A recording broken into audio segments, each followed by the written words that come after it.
All right, our guest on Just Talking is Lorena Gordon, writer and director of the upcoming film At Last, featuring George Lopez, Zack Gottsagen, Katie Burton, and Teresa Brooks. How you doing, fam? Let's bring them on in. I'm trying. Here we got Lorena, Katie. Hello, Hey, how's it going? All right, Trisha, I need you. Where you are? She's probably running. She's like, oh, I tripped over the cable. I'm coming. There she is. What's good, fam? We're excited to have you guys on the Chris Collins Show, Millennial Talk Show. And before we even begin, Lorena, you have been so kind, and you have given us a sneak peek of the new film, At Last. So here's the trailer right now. You know what's going to happen next? I'm going to walk you down the aisles, you marry your future husband. I do want you to be yourself. Your parents does love you so much. You think so?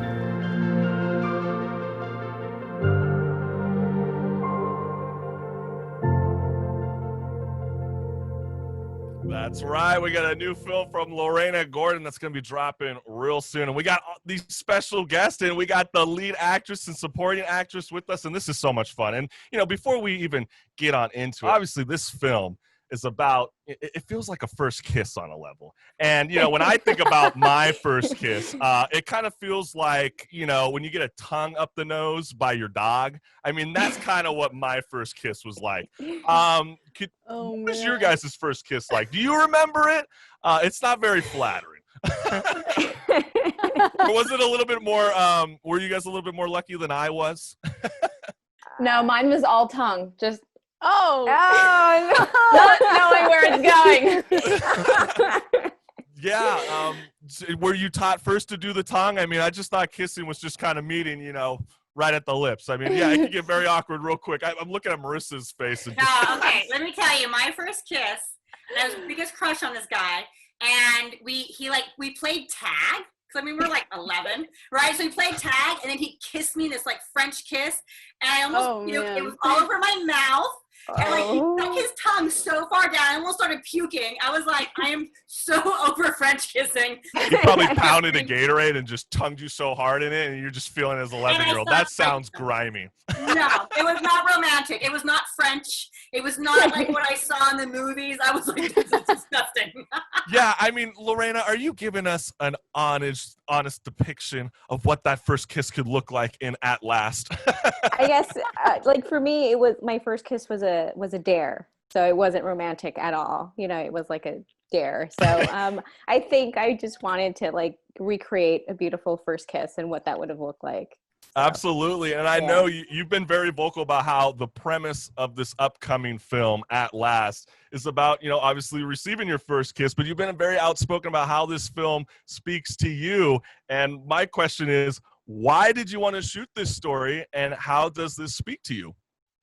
I think because I haven't seen anything like this, you know, and, you know, having a lead that, you know, happens to be gay, as well as having, you know, her best friend be someone with Down syndrome that we don't see often. And I think the coming of age story, I would love to see more of those. You know, I could only name maybe like a handful, you know, of films that I saw growing up that resonated with me, or that I saw myself represented in my experience, you know, so I know how powerful that is. So I wanted to create something, and prom just seemed like the perfect setting. And luckily we were able to have amazing actors to, you know, play these roles.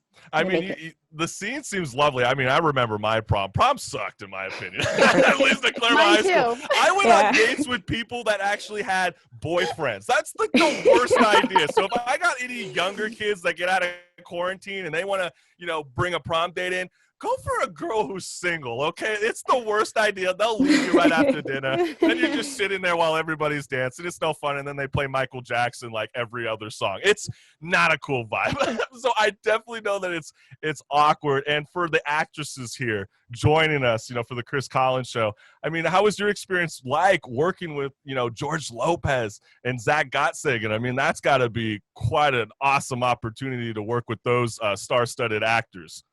Yeah, it was amazing for me. So this whole experience was just very serendipitous. So with Zack, I was a huge fan of Peanut Butter Falcon. And after I saw the film, I literally said, I want to be best friends with this guy. And then 4 months later, here I am working with him. And then George, I had met him like 10 years ago. So everything just came full circle for me. So it was Wait, a dream. how did you meet George 10 years ago?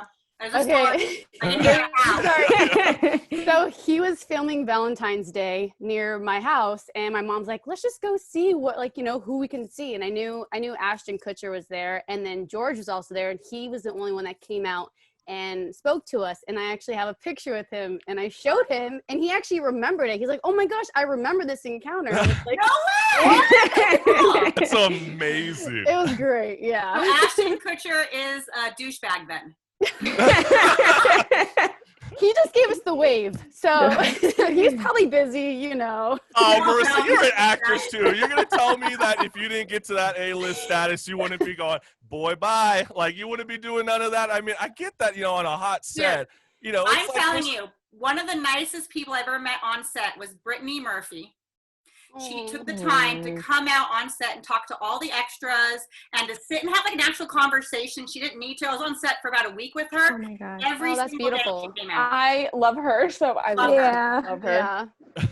I mean, this kind of reminds me that Lorena Gordon's setting a great environment on set, because it doesn't sound like Christopher Nolan over here where he's going, no chairs, no one's sitting, don't go and see the, you know, the paparazzi. So, I mean, that's great. I think that's really cool. And, you know, one of the things that I noticed with you, Lorena, was you mentioned in your director statement how you said, quote, that you are part of the two most oppressed groups in society, being a Latina woman and being gay. And I guess my question is that honestly the reality in 2020? Because like right now, when I think about the most oppressed groups in 2020, I'm thinking about Black Lives Matter. Obviously, the Black community is the one that's feeling the heat right now. And then if we're talking about LGBTQ+, I would say trans community. Because there's too many times, because I was the filmmaker. I shot a short film tackling the issues of LGBTQ+ community. And I knew when I had to cast a trans role, I had to be a trans person in real life. Because I always felt as a director, this is going to haunt me for years. If I get a straight, or if I just get a normal gay or a lesbian person to play this role, I am going to be haunted. And that's why I always feel that the trans community is the most oppressed right now in 2020.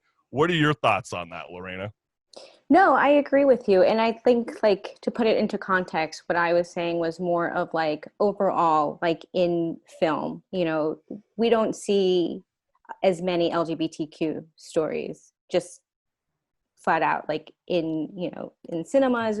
They're mostly, if they are out there, they're like super independent, super small, but we're not watching like, you know, big studios taking risks, you know, on LGBTQ topics, or even, you know, with women filmmakers. I feel like now they're starting to, you know, open doors with like the director of Mulan. I think her name, Nikki Cairo, and Patty Jenkins taking on Wonder Woman. I feel like they have kind of opened the door a little bit, but, you know, a couple of years before, like that was like non-existent. I feel like you really have to really just sell yourself and be super crazy talented for people to like give you that opportunity, because it's not, you know, and the reality is that, you know, the opportunities are different. Like no one is gonna, someone would rather give, you know, someone, you know, and I hate doing this, because, but you know, I would tell you this, I didn't mean to cut you off, but when I think about the LGBTQ+ stories that are actually being produced and actually have an outlet, they seem like to be pushed aside and go to streaming services. Yeah. I mean, on a level. I mean, the last thing I could think of is like, what, Moonlight? I mean, Moonlight, I think that was like maybe the closest I would say that's like actually going to the big screen. But is that something? You know what? Yeah, that's very true too. Well, you know what? Also, Hallmark, for the first time ever, Hallmark, which is the whole wholesome family watch for Christmas, the first time they had two women kissing in a movie happened this year. No, that is like for Hallmark. That's big. Bridge this gap. I was like, yay! Oh my God, I love that. But don't you feel cringy on a level when like you always keep hearing about, we had the first this, we had the first that? It's like, I feel like we can never progress in the film world if we just keep highlighting. It's like, we got the first Irish African, Filipino descendant that won the actress award for the Academy Awards. And it's going, okay, how long are we playing with this lingo? I think that's what some people are starting to get frustrated about, because that's when the argument comes in with the new inclusion requirements for the Oscars. And I think, Marissa, if you could share that one image again, I think that'd be great for all the people tuning on in and even for our own guest here. But I mean, Group A and Group B has been heavily looked at right now because, Standard A is all about on-screen representation. It's all about the themes and the narratives of the story. And what they're advocating for is you have to meet at least one of these criterias. And the first one is at least one of the lead actors or significant supporting actors is from an underrepresented racial or ethnic group, meaning not white. So they might as well just put non-white, because they're that's what it says. I mean, you see all the bullet points, you don't see a white person there. Then you go into A2, General Assemble cast.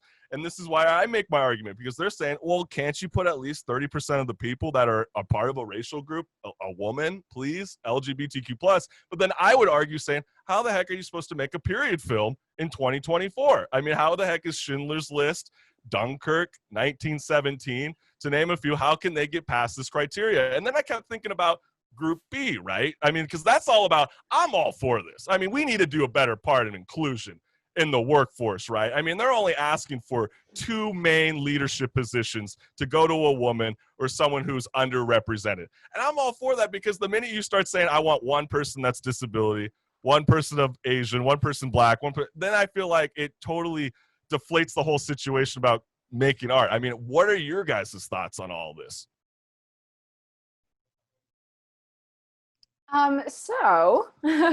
Yeah, I know it's not easy. It's wordy and it's a lot. Yeah, I know. Everyone was like, okay, well, let's just dive into this.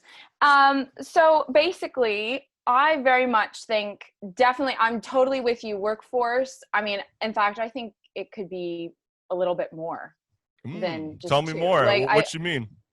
Well, I mean, it still doesn't seem like it's enough to me. Like, I just think it should be representative of the actual population, right? But that being said, I was just talking to my brother about this. We also need to give people the opportunity to learn the skills so that they can be and do, be in that position and actually really do a great job. Because I think that's an issue as well. It's like people have not been given the first initiative opportunity, so then they cannot learn the skills to go to the next, right? Right. Do you think that it is that Hollywood is doing lip service? Because like I see all this stuff, great, we're gonna have it, you can have it for best picture and going, but like I said, we're only looking at the A and B category. If you look at C and D, they don't have to pick A and B. They can just hire an intern, you know what I mean, and turn it around and release eventually on Netflix, and then that's their inclusion. Like, to me, this is all just lip service from Hollywood. Yeah, to me, like, inclusion means equal pay, in my opinion. And that's why I was all for Group C, because all they're advocating is, it's like, okay, 30% need to be underrepresented internships, right? I'm like, cool, that's fine. But all those PAs that have been working on Best Picture films for years not being paid, are you kidding me? I mean, that's crazy in my world. And that's why, I agree with Group B. I think that's pretty fair. I mean, it's a very difficult situation to tackle inclusion on the work set. My biggest problem is, and I'll throw this at Lorena because you are the filmmaker, I have a big problem when diversity gets judged in arts. Do you feel that way? Because just of last year, I don't know if any of you guys remember this, and even for the listeners, remember when Stephen King spoke out and said the same exact words that I said? Ava DuVernay about thrashed his head off on Twitter. He goes, how dare you? How dare you? Well, she's saying the same thing to me. I mean, do you feel the same way as Ava, or do you think Stephen King is sort of onto something?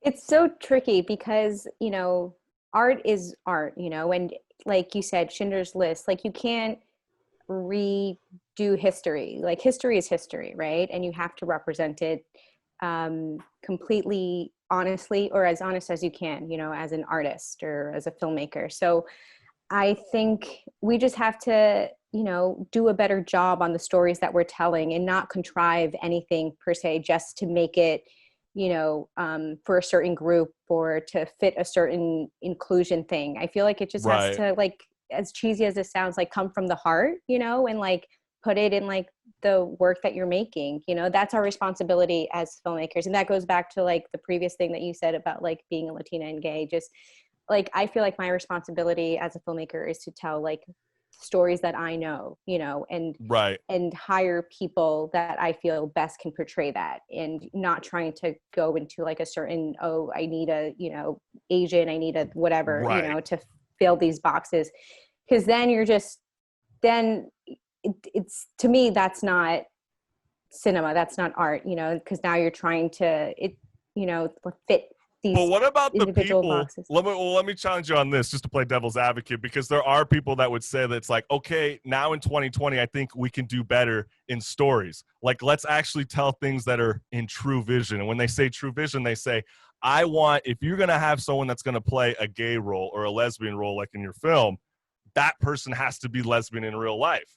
I mean, there's been arguments like that. And, you know, and people, do you feel like you can't play roles if you're not of that sexuality, Katie and Trisha? I mean, because I was said earlier, I was like, I'm not casting somebody who's not trans, you know, to play a trans role. I stated that to this day. And that's why I'm saying I feel like they're the most oppressed. I mean, I'm not trying to question you guys' sexuality now, but I'm just trying to say you are the actresses. Oh, Lorena, you got something. I'm going to add something really quickly. And then Katie and Trisha, I want you to chime in. So ideally, when I was trying to look for the role, I was like, it should be gay. And then after a lot of just, at the end of the day, you just want someone who is like committed and who understands the role.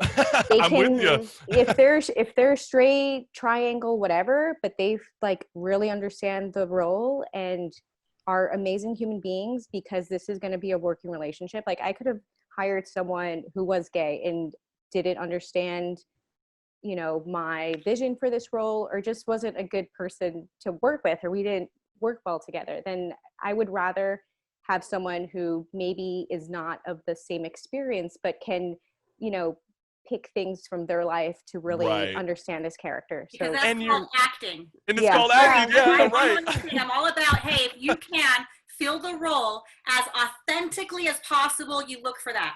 And then if you can't, you find the actor who has the chops, who has the understanding, the empathy, and all of that to portray the vision as truthfully as possible. I'm a trained actor. Because it's not just sexuality, too. You know, remember Bryan Cranston got tore apart with that film with Kevin Hart for playing a disabled person, a disabled billionaire, you know? And, you know, so that's why so many people feel like we got 370 million people in the nation.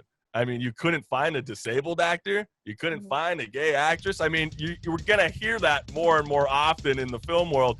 And I'm with you, Lorena. I don't think you should be, you know, having to think about that in the back of your mind as a filmmaker. And, you know, kudos for you. And I'm so glad to see this upcoming film At Last real soon. And where can they follow the film so they can know when it's going to be released to the public?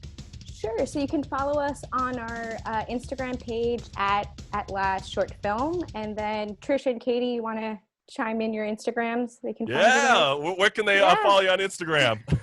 I'm at my name, Katie Burton, but with 2 E's and 2 N's. And I'm Trisha, TRICIAC Brooks on Instagram. Look at you too. I love it. Thank you so much for being the special guest, and thank you guys so much. And I cannot wait to see At Last. Yes, thank you guys. Thank you. Thank you so much. Thank you guys. Peace. You're awesome. Bye.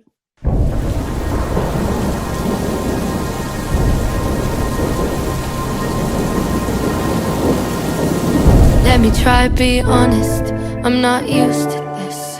I tell lies to avoid having to be honest. They don't come. You wanna put a bad mess alright. You wanna make them down with your life or no.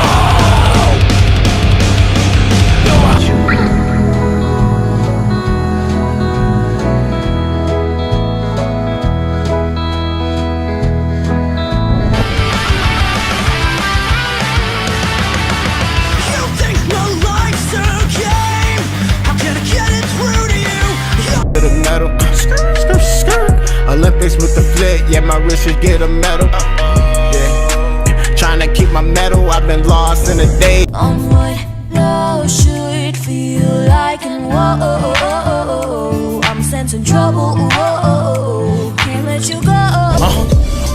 hope. No feelings made it hard to cope. You learn it's easily broken, then so you guard it close. Came a long way, but still got far to go.